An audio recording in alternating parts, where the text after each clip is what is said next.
So, who is really number one on YouTube? You'd think the answer is obvious, right? But it turns out it's not that simple. The platform kind of has two different thrones with two very different rulers. So, let's get into it and explore this hidden battle for the top spot. And right off the bat, you can see the puzzle. On one side, you've got Mr. Beast, the undisputed king of subscribers. He's the guy everyone wants to follow. But the most watched video of all time? That belongs to, well, a singing shark. So wait a minute. How is it that the most popular creator on the platform doesn't have the most popular video? That's the big question we're going to unpack here. To get our heads around this, we've got to start with the throne everyone sees, the one for the most subscribers. And trust me, it's been a long, dramatic fight for that top spot, going all the way back to YouTube's early days. You know, what's so cool about this timeline is that it's basically the history of YouTube in a nutshell. It kicked off with comedy pioneers like Smosh and Niga Hega. Then, boom, the era of the gamer, with PewDiePie just dominating. He held that crown for an incredible 1,920 days. Wild, right? His reign was famously ended by the Indian music corporation T-Series before the modern mogul himself, Mr. Beast, finally claimed the top spot. Yeah, that whole transition from PewDiePie to T-Series, it was anything but a quiet change of guard. It was a full-blown war. The entire platform got involved.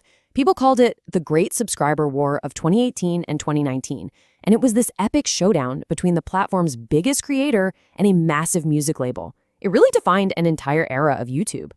And this quote right here, it just shows you how deep that whole rivalry ran.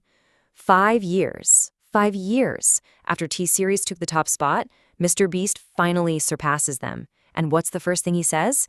It's not just, hey, we did it. No, it's a declaration. We have avenged PewDiePie. He was settling a score for the entire creator community. And the numbers we're talking about today are, well, they're just mind-bending. To sit on that subscriber throne now, you need an audience of over 470 million people. That's not just a channel anymore. That's a global media brand built around one person. Okay, so that's one throne, the one built on loyalty and personality. But there's another one, a totally different kingdom, really. This is the throne of pure, raw views. Welcome to the Billion View Club. And its rulers, well, you might not recognize them. Just look at this list. Seriously, where's Mr. Beast? Where's PewDiePie? Nowhere to be seen. Instead, at the very top, you've got Baby Shark with a ridiculous 16.6 billion views. Then the global smash hit Despacito and a bunch of nursery rhymes. This is a completely different world. Yeah, you start to see a pattern pretty quick, don't you? When you look at the most viewed videos of all time, it's not about these epic creator stunts. It's almost exclusively catchy music and content made for toddlers. And if you look at the breakdown, the numbers are crystal clear. Out of the top 10 videos with the most views, 60%, the majority, is kids' content. Nursery rhymes, animated songs, you name it. The other 40%? Global music videos. That's it.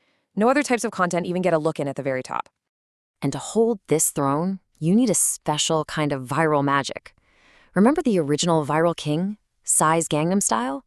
Before Despacito, before Baby Shark, that video was #1 for over 4.5 years.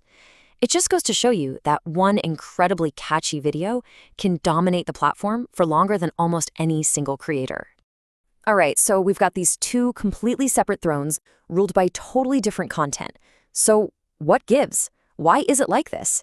Well, this is the part where it all clicks.